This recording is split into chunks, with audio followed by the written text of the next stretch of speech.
It was June 1859. A lone carriage struggled across northern Italy.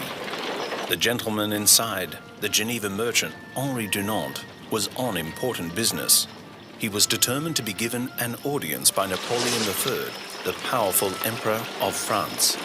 Dunant knew that Napoleon was now somewhere nearby with his troops. Dunant suddenly found himself in the midst of a battlefield.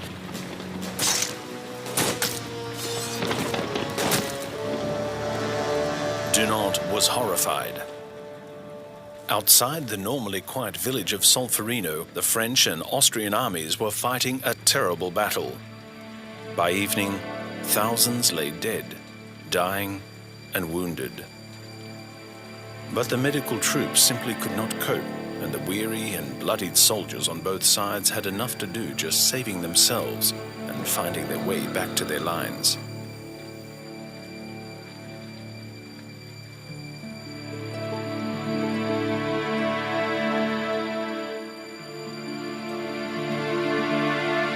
Dunant forgot all else. Help was crucially needed.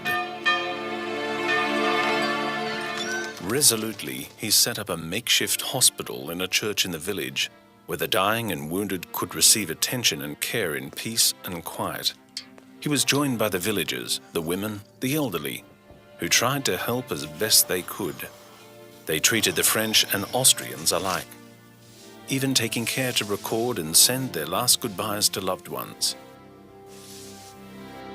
Day and night they worked tirelessly, nursing the victims. Dunant finally returned to Switzerland, but he could not forget. His book, A Memory of Solferino, was published in 1862. Dunant proposed the establishment in every country of a neutral, independent body of helpers who could provide protection and care for the wounded in case of war, regardless of side. The idea was revolutionary and it found willing ears. Shortly afterwards, Dunant and 4 other men formed the International Committee of the Red Cross, the ICRC.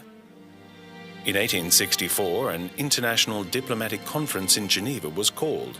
The result was the adoption of the First Geneva Convention for neutral humanitarian aid and protection for wounded soldiers.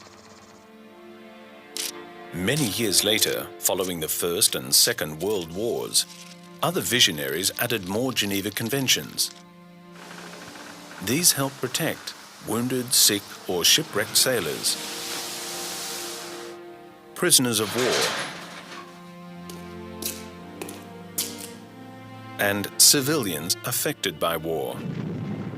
But it was Henri Dunant whose initiative and enterprise paved the way and made a difference, showing humanity amidst inhumanity.